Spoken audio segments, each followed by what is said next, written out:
Pernahkah anda tertanya-tanya mengapa semakin kuat anda menginginkan sesuatu, semakin jauh ia terasa? Anda melakukan segalanya dengan betul. Anda menulis matlamat anda. Anda membuat papan visi. Anda mengulangi afirmasi setiap hari. Tetapi keinginan anda, sama ada cinta, kekayaan atau kesihatan, masih berada di luar jangkauan. Anda mungkin mula berfikir, adakah semua ini karut? Adakah undang-undang tarikan ini satu penipuan? Jawapannya adalah tidak. Ia bukan karut. Malah, ia berfungsi dengan ketepatan yang sempurna. Masalahnya ialah kita telah diajar untuk menggunakannya secara terbalik. Hari ini, kita akan membongkar salah faham terbesar dalam manifestasi, satu kesilapan yang membuatkan 99% orang terperangkap dalam kitaran keinginan yang tidak berkesudahan.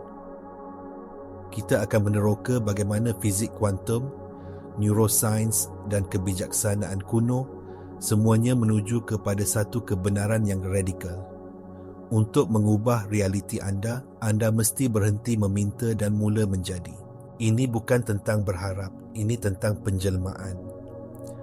Dan pada akhir video ini, saya akan kongsikan satu teknik pernafasan yang sangat mudah, tetapi berkuasa untuk mengubah getaran anda serta-merta dan memulakan proses menjadi pencipta realiti anda.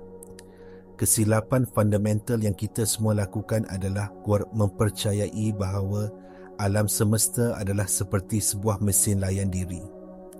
Kita fikir jika kita memasukkan permintaan yang betul, iaitu fikiran positif atau afirmasi, alam semesta akan mengeluarkan hasil yang kita mahu.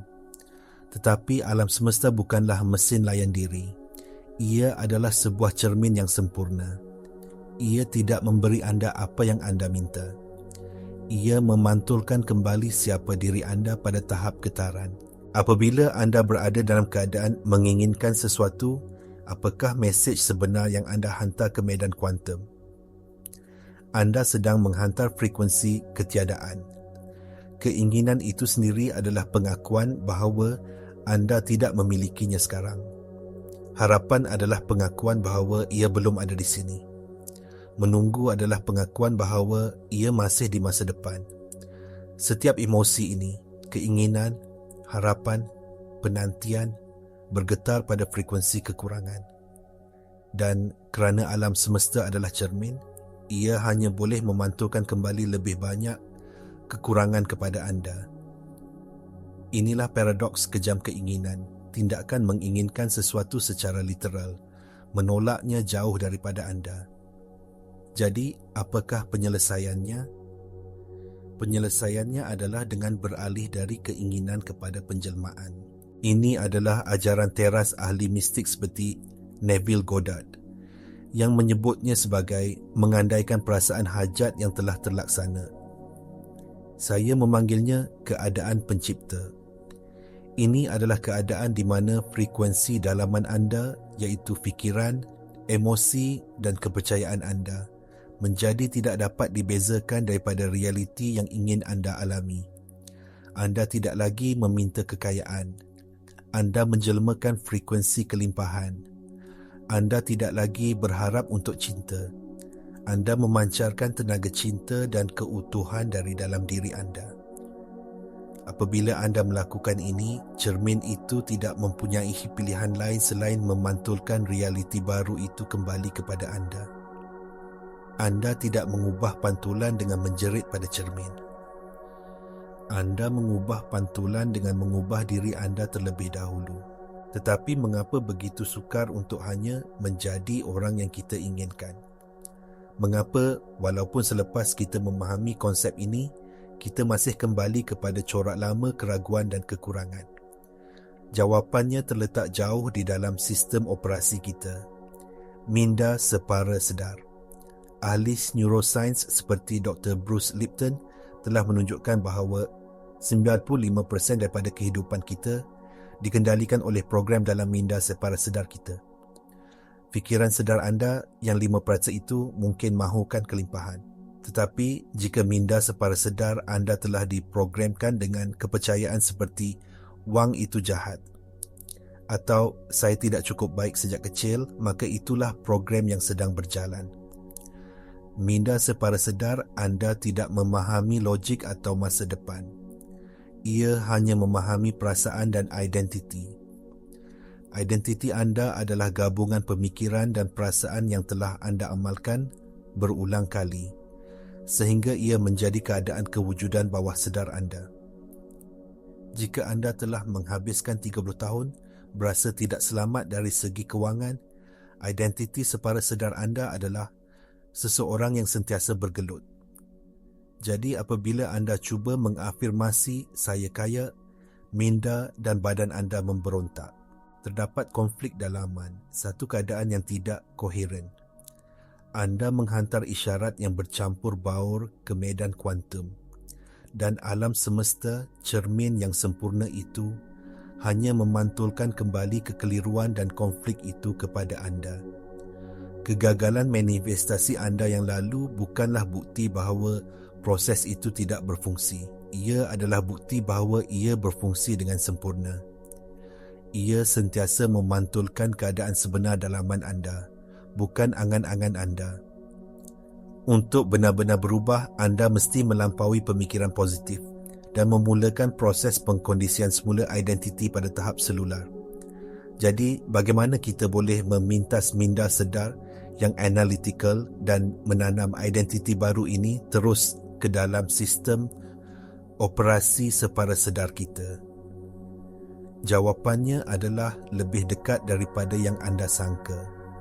Ia adalah nafas anda. Nafas adalah alat yang paling luar biasa yang kita miliki kerana ia adalah jambatan antara dunia sedar dan tidak sedar. Ia adalah satu-satunya sistem autonomik dalam badan yang boleh kita kawal secara sedar. Anda tidak perlu berfikir untuk bernafas, tetapi anda boleh memilih untuk mengubah corak pernafasan anda pada bila-bila masa. Apabila anda melakukan ini, anda secara langsung mempengaruhi fisiologi anda.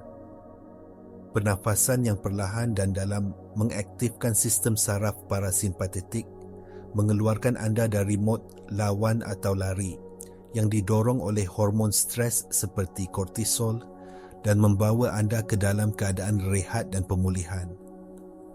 Kajian dari HeartMath Institute menunjukkan bahawa pernafasan berirama mewujudkan sesuatu yang dipanggil koheren jantung otak, di mana jantung dan otak anda bergetar dalam harmoni. Keadaan koheren ini menghasilkan medan elektromagnet yang sangat kuat dan teratur yang terpancar dari jantung anda. Medan ini yang berkali-kali ganda lebih kuat daripada medan otak adalah bahasa yang difahami oleh medan kuantum. Apabila anda berada dalam keadaan tidak koheren, iaitu tertekan, ragu-ragu atau menginginkan, anda menghantar isyarat yang huru-hara dan tidak teratur. Tetapi apabila anda menggunakan nafas untuk mewujudkan koheren dalaman, anda menghantar isyarat yang jelas, kuat dan fokus.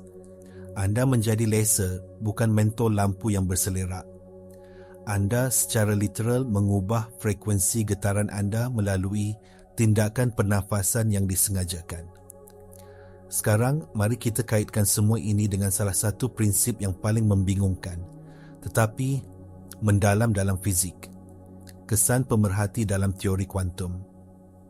Eksperimen seperti eksperimen Dwi celah telah menunjukkan bahawa pada tahap subatomik, realiti tidak wujud dalam bentuk yang tetap sehingga ia diperhatikan. Sebelum pemerhatian, zarah wujud sebagai gelombang kebarangkalian, lautan potensi yang tidak terhingga. Hanya tindakan pemerhatian yang memadatkan salah satu potensi ini menjadi realiti yang kita alami. Fikirkan tentang ini.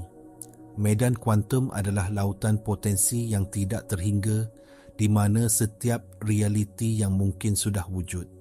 Terdapat versi anda yang kaya, versi anda yang sihat, versi anda yang berada dalam hubungan yang penuh kasih sayang. Semuanya wujud sebagai gelombang kebarangkalian sekarang. Jadi, apakah pemerhati yang memadatkan potensi ini menjadi pengalaman anda? Ia bukan mata anda. Ia adalah kesedaran anda. Lebih tepat lagi, ia adalah frekuensi gabungan pemikiran dan emosi anda. Keadaan kewujudan anda adalah tindakan pemerhatian.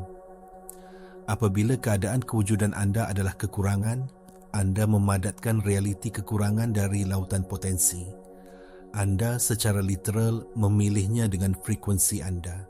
Apabila anda beralih ke keadaan pencipta, di mana anda merasakan perasaan kelimpahan, kegembiraan dan kesyukuran seolah-olah ia sudah menjadi milik anda.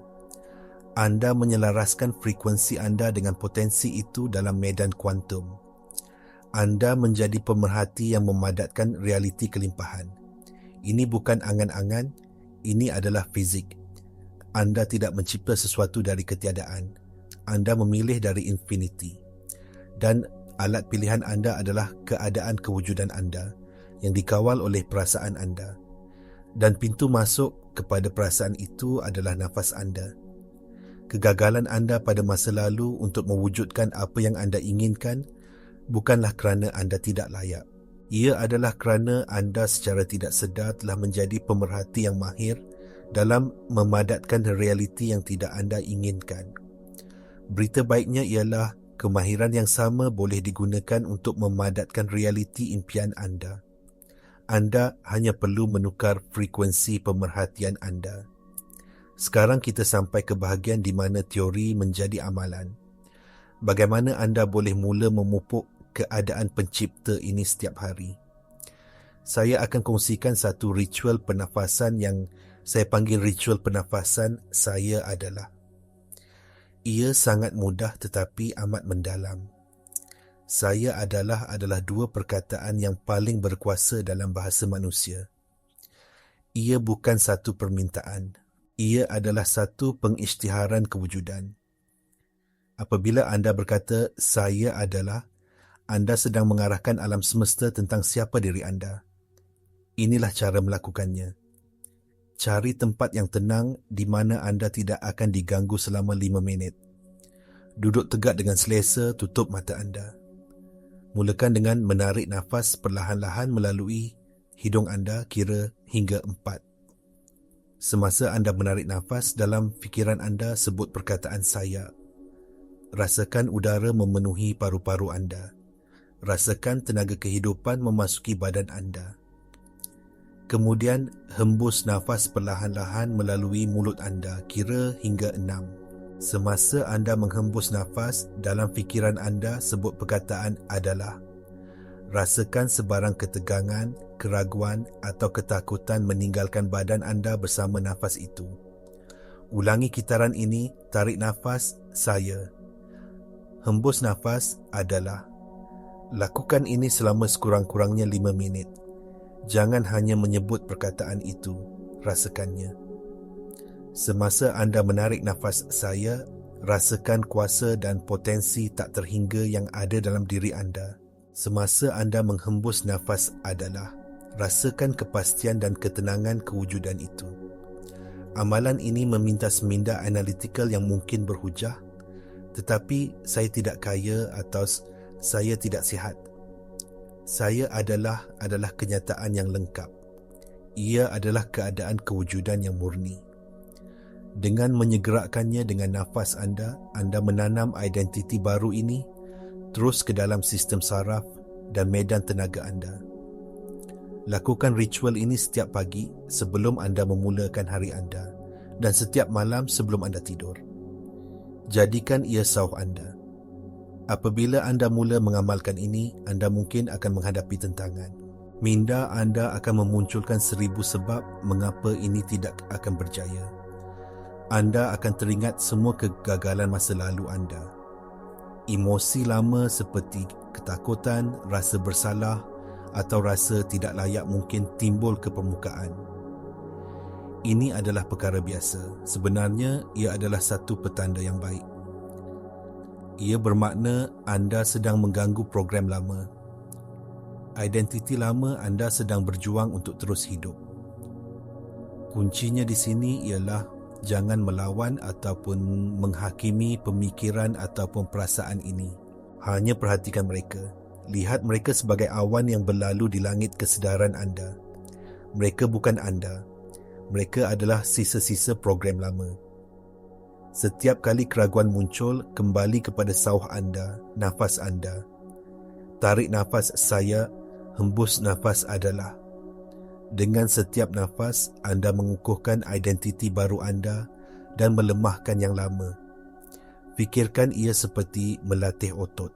Pada mulanya, ia terasa sukar dan tidak semula jadi. Tetapi dengan pengulangan yang konsisten, ia menjadi lebih mudah. Anda sedang membina laluan saraf yang baru. Anda sedang mengkondisikan semula badan anda secara emosi kepada masa depan yang baru. Dan bukannya hidup semula masa lalu yang sama, berulang kali. Ini juga di mana epigenetik memainkan peranan. Kajian menunjukkan bahawa emosi kita boleh menghidupkan atau mematikan gen tertentu. Dengan mengubah keadaan emosi anda secara sedar daripada tekanan dan kekurangan kepada kesyukuran dan keutuhan, anda secara harfiah menghantar isyarat baru kepada sel-sel anda, mengubah ekspresi genetik anda dan mencipta badan dan realiti yang baru dari dalam keluar. Jadi, jangan berputus asa jika ia tidak terasa nyata pada mulanya. Teruskan, keadaan kewujudan anda sekarang adalah hasil daripada amalan bertahun-tahun. Keadaan baru anda juga memerlukan amalan. Jadilah pemerhati yang penuh belas kasihan terhadap diri anda semasa proses peralihan ini. Kesimpulannya, perjalanan daripada keinginan kepada penjelmaan adalah peralihan yang paling penting yang boleh anda lakukan. Ia adalah pergerakan daripada mangsa keadaan kepada pencipta realiti. Ia adalah tentang menyedari bahawa alam semesta tidak menahan apa-apa daripada anda. Ia sedang menunggu dengan sabar untuk anda menyelaraskan getaran anda dengan apa yang anda mahukan. Berhenti meminta dari luar. Sebaliknya, pergi ke dalam dan jana perasaan hajat yang telah terlaksana sekarang. Gunakan nafas saya adalah sebagai alat harian anda untuk menambat keadaan kewujudan baru ini. Mulakan dengan 5 minit sehari dan secara beransur-ansur tingkatkannya. Matlamat akhirnya bukanlah untuk melakukan amalan ini, tetapi untuk menjadi amalan ini. Untuk hidup dan bernafas dari keadaan pencipta ini sepanjang masa, sehingga manifestasi bukan lagi satu peristiwa yang anda cuba paksa, tetapi satu aliran semula jadi dari siapa diri anda. Anda di sini bukan untuk mengemis realiti impian anda. Anda di sini untuk memerintahkannya melalui getaran anda. Ingat, anda bukan setitis air dalam lautan. Anda adalah seluruh lautan dalam setitis air. Kuasa yang mencipta dunia ada di dalam diri anda. Sekarang pergi dan gunakannya. Jika mesej ini bergema dengan anda, tulis "Saya adalah pencipta" di ruangan komen di bawah untuk mengisytiharkan komitmen anda terhadap peralihan ini. Kongsikan video ini dengan seseorang yang mungkin memerlukannya dan jangan lupa untuk melanggan untuk lebih banyak kandungan yang direka untuk membantu anda mengingati kuasa sebenar anda.